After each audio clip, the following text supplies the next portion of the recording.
Hi guys, good morning. This is Dan. Welcome to Engelgeist. For those of you that are new, welcome. For those of you that are returning, welcome back. And for those of you that support me over on Patreon, thank you so very much. Your subscriptions are greatly appreciated. If you're interested in subscribing to the channel or supporting the channel, please look at the sort of description in each of the videos in the drop-down menu on my YouTube channel. It describes the purpose of these readings, how they work, how they're timeless, what's important to keep in mind when using these readings. So please note all of that stuff there. There's also deck links to the decks that I use and things like that. So if you're watching this via somewhere else where it's been posted by somebody that's seen it, please go to my YouTube channel and hit subscribe, hit the thumbs up button and the notification bell so that you get notified when I go live or when I do the daily forecast in the morning. And let's get into this. This is the daily reading for March 6th, which will be Saturday. Again, it is timeless, so I believe that if you're seeing this on a date that's not March 6th, it doesn't mean that it's not valid. It just means you're ready for this message. If this message doesn't make sense, doesn't mean that anything's not, wrong or broken. You just might be working on something different than the majority of viewers that watch this message. And also, when looking at this message, always use your own highest intelligence and intuition when making your decisions, and never take anything I say over that of a professional in their field, like a doctor, lawyer, or therapist. All right, let's see what's going on with the cards for today.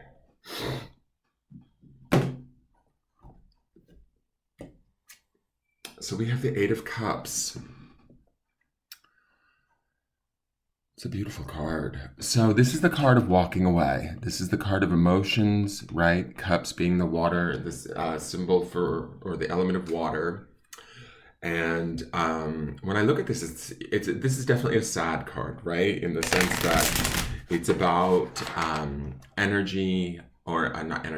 emotions and being at a state where we kind of have either reached an end. We understand that there's not much more that we can put into a situation emotionally. It may be time to be done with something.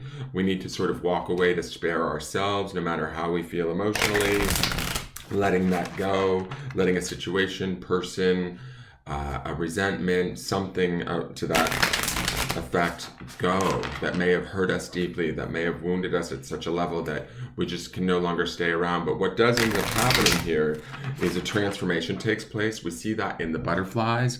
Swans are a symbol of grace. We have these dragonflies, which are spirit. And then the ladybug dress on her just kind of makes me think of that song, Ladybug, Fly Away Home. We may be moving on to a new type of home, right? When we look at the idea of this path here as she goes across the water, which would represent her emotions, she's being guided by spirit, she's walking in grace, and she's heading towards a transformation. If we're feeling down, if we're feeling low, if we're feeling defeated, that would definitely be this card.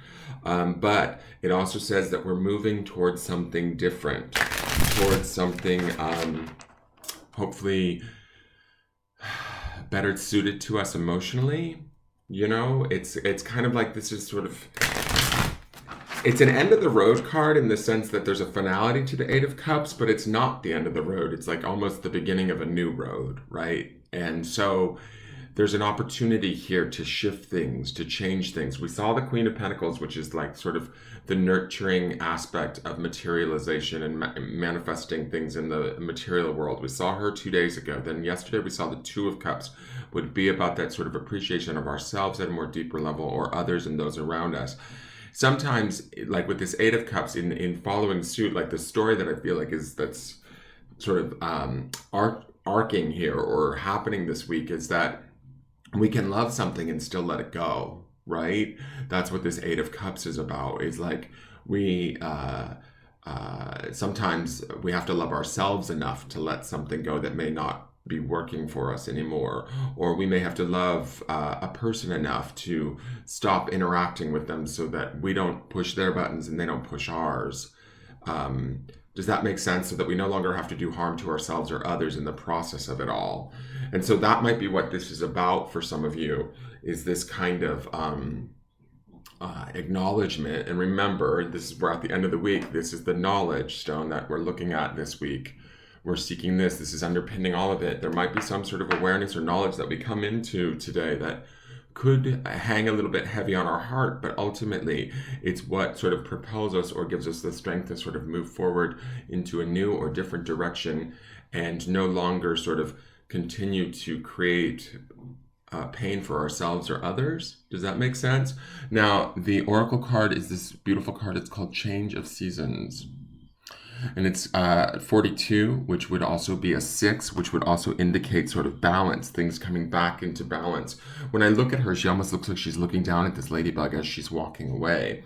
Some of us might be walking away from somebody we feel very dear feelings towards, but maybe we can't get along with, or we might be walking away from a situation that it's time to shift and change, allow the seasons to change, allow things to sort of, in a way, shift and disrupt so that we can find peace again somewhere different, if that makes sense.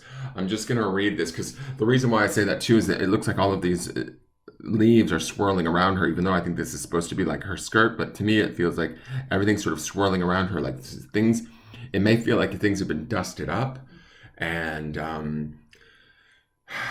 kind of rearranged in a way, but the rearrangement is ultimately for our own sort of betterment or growth, and so we want to move with it rather than fighting against it, if that makes sense.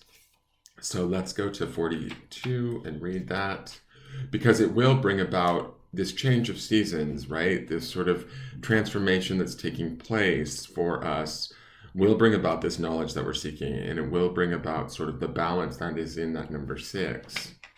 So, change of seasons, transformation, life's ups and downs, and development.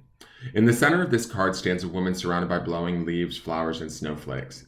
As the wind blows them, swirling up to her, she raises an arm in protection or welcome. We are not sure. This card reminds us that seasons change just as we do. Nothing is ever still, not a river, not even the mighty oak, and certainly not us. We are in a constant state of transformation, even when we feel overwhelmed. If we can just quietly be, we will be moving in spite of ourselves. When life whirls around us, let the certainty of the cycle of seasons be a grounding force. So I would say, know that whatever transformations or changes are happening around you, roll with them. Even if they feel uncomfortable or make you a little bit sad or forlorn, that's okay. Allow them to sort of just be as they are and sort of move with them. Now, here's your grounding stone for the day. This is a principle that we want to ground in while we're moving through this. And it's on Tiger's Eye, which is also very grounding. And it's also about, to me, when I think of Tiger's Eye, especially with this particular reading, it's about seeing things more clearly, with more discernment, more extra perception from a place of strength, even if it feels emotionally vulnerable, because a tiger would be quite strong, right? And astute, right? Sharp. The senses would be there and strong. But this idea of generosity is like, where can we be kind to ourselves as these things transform and change for ourselves? Where can we sort of be kind and give ourselves just that little bit more? I can tell you just from personal, what's going on with me is that I've been, feeling a little bit quite anxious in the mornings when I wake up, which I do not like because it is quite uncomfortable. But like when I'm looking at this reading, to me, it's saying, be kind to yourself while you're going through this. Be kind to yourself with whatever emotional struggles you might be facing, whatever change is shifting. Be generous to yourself and give yourself a far and wide kind of sort of berth to move through whatever shifts and changes that are happening, because they could be quite emotional. They could feel, you could feel quite vulnerable, and that's okay. That's not a sign of weakness. It's just a sign that you're transforming, that you're human, that you have, emotions just like everybody else, and acknowledging them and being generous. And sorry, my dogs are like doing like a sniff thing. you being generous and kind to yourself and allowing yourself to have that space would be probably the strongest and most wonderful thing you could do for yourself at this time. I hope that makes sense, you guys. If it does, please leave me a comment or a question. You can always message me for a private reading at the business page on Facebook. And I look forward to seeing you guys again tomorrow. Please hit the thumbs up and subscribe to the channel if you feel so inclined. And I will talk to you guys soon. All right, take care. Bye-bye.